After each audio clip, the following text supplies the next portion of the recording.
I stood frozen in the doorway of my parents' lavish Bellevue mansion, the glittering lights and elegant laughter making my head spin. Crystal chandeliers sparkled above tables dressed with pristine white silk and delicate arrangements of oversized peonies, their fragrance thick in the air. A violin hummed softly from the corner, serenading guests in designer gowns and tailored suits, each holding champagne glasses filled with bubbles worth more than my monthly rent. But tonight, I wasn't here to admire their extravagance. My grip tightened around the wrinkled medical file in my hands, its cold, clinical words echoing relentlessly in my mind. Emergency heart surgery required. Total cost, $50,000. Immediate action necessary. My throat was dry, my heart pounding as I stepped hesitantly forward. Through the crowd, I spotted my mother, Vivian, dazzling in a pearl-colored dress, diamonds shimmering at her throat. She caught sight of me and stiffened immediately, her eyes turning icy cold, her polished smile fading into tight-lipped irritation as she approached. "Julia," she whispered sharply, her voice soft yet cutting like a knife. "Do you realize what day this is? This is your brother Brandon's pre-wedding celebration, planned months ago. Must you make a scene right now?" I swallowed hard, struggling to maintain my composure as shame and desperation burned through me. Quietly, I opened the medical file, holding it up like a plea for mercy. "Mom," I whispered, my voice breaking slightly. "Lily, your granddaughter, is in the hospital. She needs surgery in 3 days or we might lose her. I'm not asking for much. Please, just help me this once." She glanced briefly at the file, her gaze quickly shifting away, indifferent as if I'd just shown her something trivial. Her eyes flickered to Brandon, who stood nearby with his fiancée, Kelsey, sipping champagne as though he hadn't a care in the world. "Brandon," Vivian said coolly, her tone dismissive, "your sister believes it's our responsibility to fund her life decisions. What do you think about that?" Brandon smiled a cold, humorless grin, lifting his glass in a mock toast. "Julia," he said calmly, loud enough for others nearby to overhear, "we've already spent $500,000 on this wedding. Your daughter, your responsibility. Don't make your problems ours." A ripple of amused whispers passed through the small circle around us, each sound slicing deeper into my soul. My cheeks burned with humiliation, and my heart sank beneath the weight of their cruel laughter. I turned quickly, pushing past well-dressed guests who parted with quiet murmurs. I stepped out into the Seattle drizzle, cold rain mingling with my silent tears, soaking through my thin coat. I vowed right then, shivering in the darkness, clutching my daughter's medical report against my chest, that I would never again beg these people for help. But little did I know, life would soon force them back into my path. Only this time, they would be the ones begging, pleading for my mercy. And by then, everything had changed. After driving home in numb silence, I stepped into our modest apartment in downtown Seattle. Daniel rushed over, his eyes filled with hope, quickly fading when he saw my face. "They said no, didn't they?" he murmured softly, pulling me into a gentle embrace. I didn't answer right away, letting the silence speak for itself. Finally, I whispered, "They said Lily's our responsibility. They refused to help her." His jaw tightened, eyes briefly flashing anger, but he said nothing. He simply held me tighter, grounding me when I felt like I might collapse under the crushing weight of despair. That night, sleep was impossible. Every time I closed my eyes, I saw Lily's pale face, her fragile body lying motionless on the hospital bed. Her heart was weakening day by day, each moment precious and slipping through her fingers like sand. In the dim glow of my phone screen, I watched the numbers. We'd managed to gather barely half of the $50,000 we needed. Every penny counted, but we were still painfully short. By morning, our desperation had driven us to a harsh decision. Daniel listed our old Honda for sale, the car that had taken us on countless road trips, holding precious memories within its scratched paint. I sold my work equipment, my design software, my drafting tablet, leaving myself with just the bare essentials. We stripped our home bare, willing to sacrifice everything for one chance to save Lily's life. But it wasn't enough. Sitting on the floor of the empty living room, staring blankly at the walls, I started researching high-interest loans, dangerous, desperate decisions I knew we couldn't afford, but my heart left me no choice. That was when Daniel's parents, Elaine and George, arrived unannounced. They walked slowly through our now empty home, their eyes soft with understanding. Elaine knelt beside me, gently taking my hand, her eyes filling with quiet determination. "Julia, listen to me," she said softly, squeezing my hand reassuringly. "George and I discussed it last night. We're selling the house." My heart stopped. "No, Elaine, you can't." She gently silenced my protest with a shake of her head. "Julia, it's just a house, just walls, just bricks. Lily is our granddaughter. Nothing matters more than her life. We'll manage somehow, renting a small place. But Lily, she only has one chance." My vision blurred with tears, gratitude mixing painfully with shame. Elaine and George weren't wealthy people. They'd lived modestly their entire lives. Yet here they stood, willing to sacrifice their only security without hesitation. I couldn't speak. Instead, silent tears streamed down my face, landing on Elaine's gentle hands, hands that had always comforted Lily, knitting sweaters, baking cookies, never hesitating to love her fully, even though we weren't connected by blood. Within days, the money was secured, and Lily underwent surgery. Those hours of waiting were the longest and darkest of my life. Daniel paced anxiously beside me, his hand clutching mine as we prayed silently. Finally, when the surgeon emerged with a tired smile and the words, "The surgery was a success," my knees gave way. Daniel caught me, holding me steady as relief poured through us both, washing away months of fear and desperation. Yet, as we stood together, watching Lily sleep peacefully, I knew my journey wasn't over. The people who'd abandoned us, who'd chosen extravagance over empathy, luxury over love, had shown me clearly who they truly were.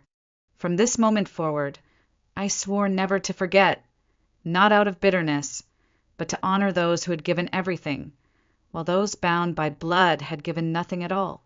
And soon, without even realizing it, I'd begin building a life powerful enough to ensure I'd never need their help again. After Lily's surgery, life didn't magically turn easy. The financial strain had drained us completely, but instead of breaking me, it ignited something fierce within. I woke up early each morning, before the Seattle sky turned from dark velvet to a muted gray, pouring every ounce of energy into my design studio, Lily Space.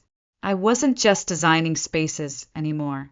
Each project became personal, a testament to resilience, a quiet promise whispered to myself late at night.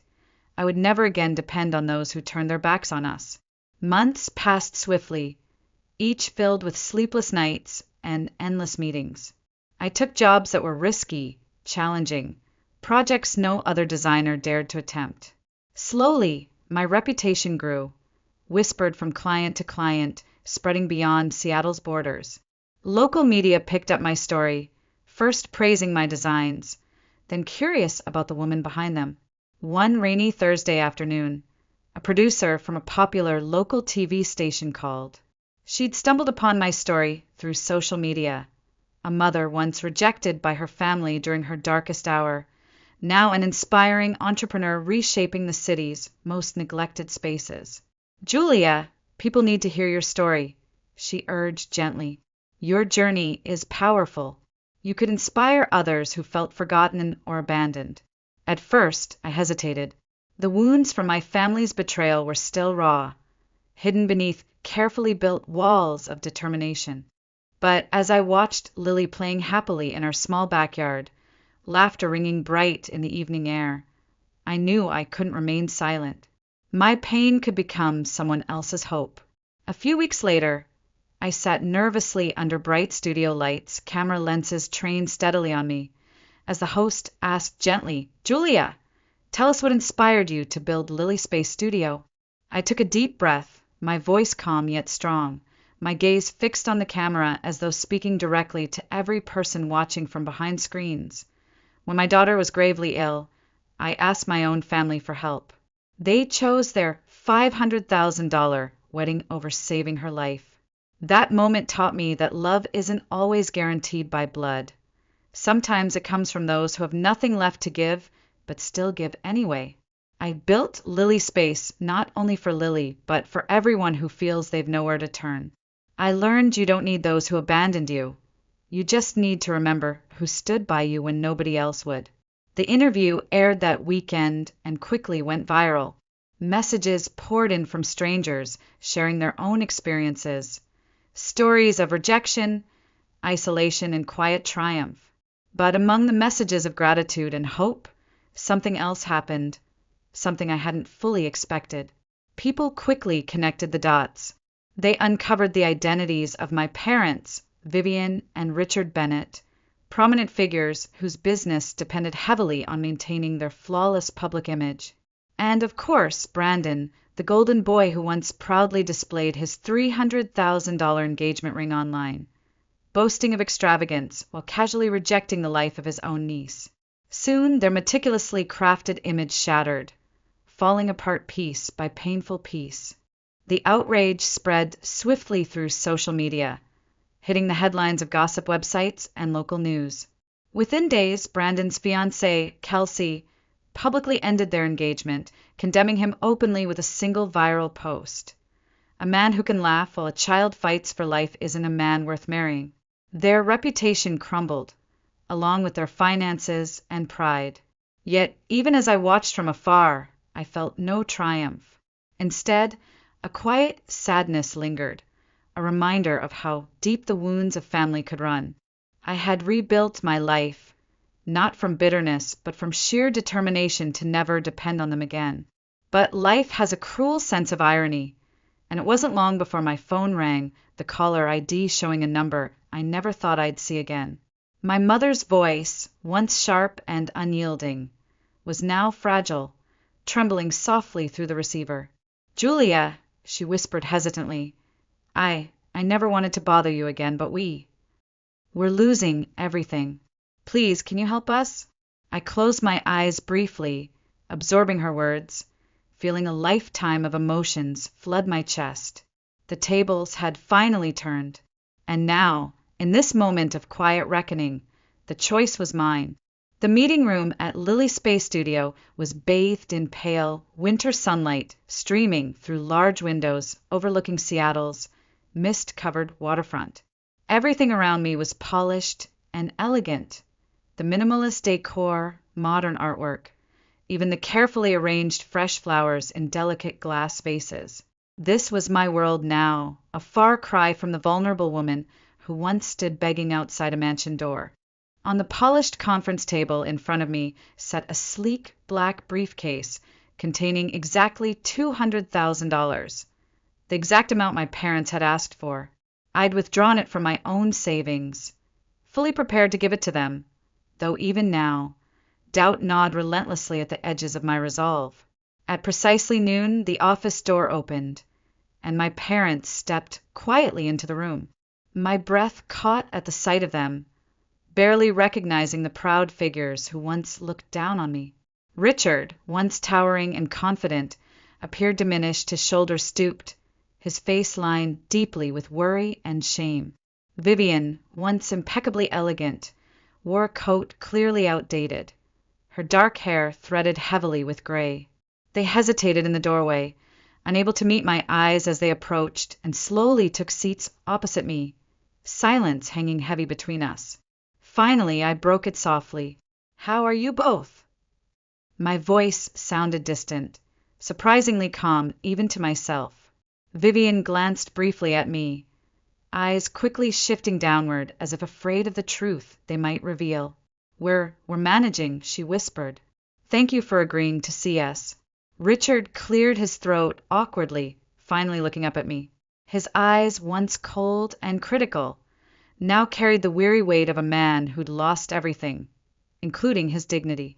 "Julia, We have nowhere else to turn, he began hesitantly. I made mistakes, so many. I risked the business to maintain appearances, and I lost everything. This money, this is the only thing standing between us and complete ruin. He paused, gathering courage. I know we have no right to ask you for anything.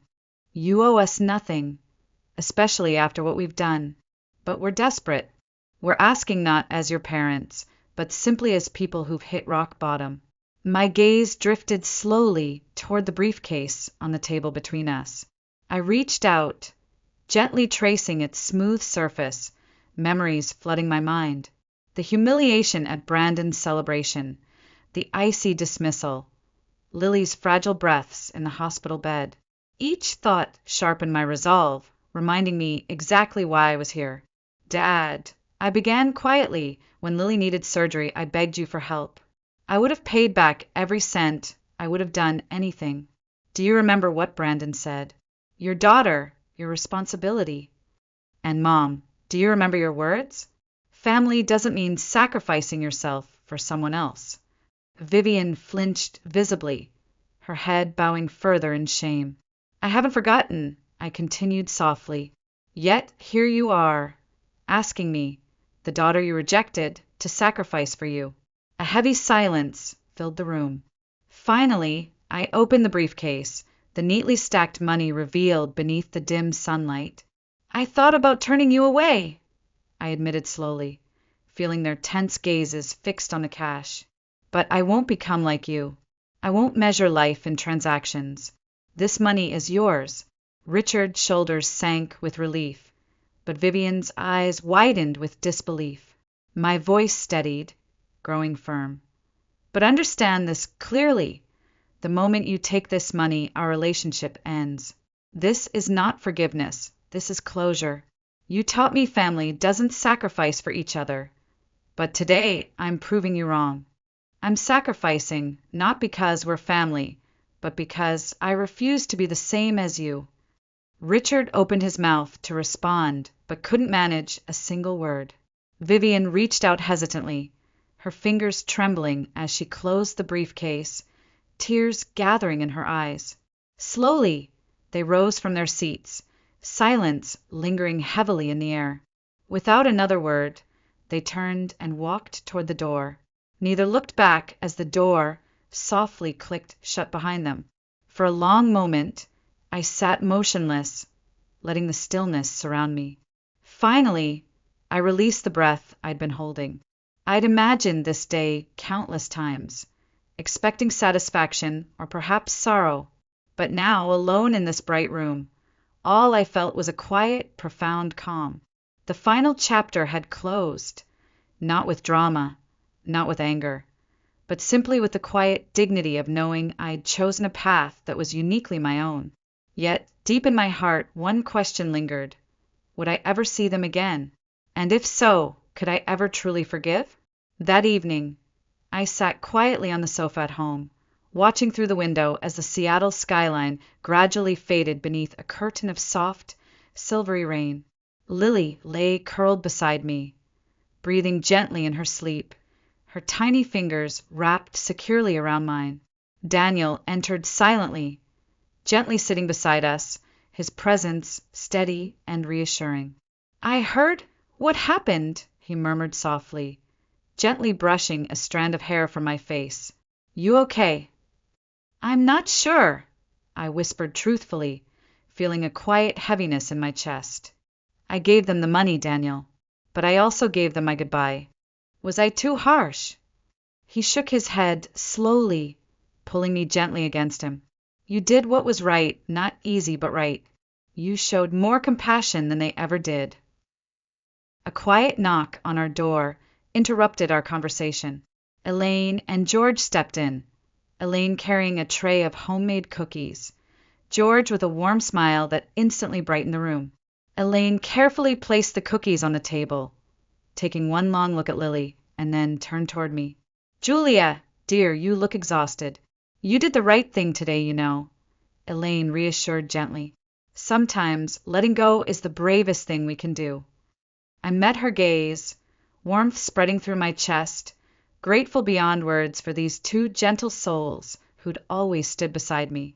Elaine reached out and squeezed my hand, her touch reassuringly firm. George nodded softly, eyes shining with quiet pride. "We couldn't have asked for a better daughter-in-law," he said warmly, his voice gentle. "Family isn't about who shares your blood, it's about who shares your heart." His words resonated deeply within me, washing away the last traces of uncertainty I'd felt. We spent that evening surrounded by warmth and quiet laughter, a simple joy I'd learned to treasure. When Elaine and George finally left, the house felt lighter, calmer somehow, as if a lingering shadow had finally vanished. Days turned into weeks, and life slowly found its rhythm again. Lily thrived, growing stronger every day, her laughter filling every corner of our home. One evening, as we sat around our kitchen table, Lily climbed into my lap, gently placing her small hand against my cheek. "Mommy," she said softly, her wide eyes serious, "last night I dreamed you were a superhero. You flew into the sky and saved me. I wasn't scared anymore." Tears filled my eyes as I held her close, her words touching something deep within me. Daniel smiled gently from across the table, his gaze filled with love. "She's right, you know," he whispered warmly. "You've always been our superhero." I smiled back, shaking my head slightly, feeling a quiet, powerful strength blossom in my chest. I wasn't extraordinary. I was simply a mother who'd faced impossible decisions, a daughter who'd learned painful truths, and a woman who chose to rise above bitterness. Months later, I quietly tracked down the new owners of Elaine and George's beloved home, the very home they'd sacrificed without hesitation to save Lily's life. After weeks of careful negotiation, I managed to buy it back, never breathing a word about it until Elaine's birthday arrived. That afternoon, as we walked together toward their old street, Elaine paused, confusion clouding her face. "Julia, dear, why are we here?" I gently placed the keys into her trembling hand, watching comprehension slowly dawn in her eyes. "We're home, Elaine," I whispered softly. "You gave up everything for us. Now it's our turn to give it back." She stared at me silently, tears streaming quietly down her face.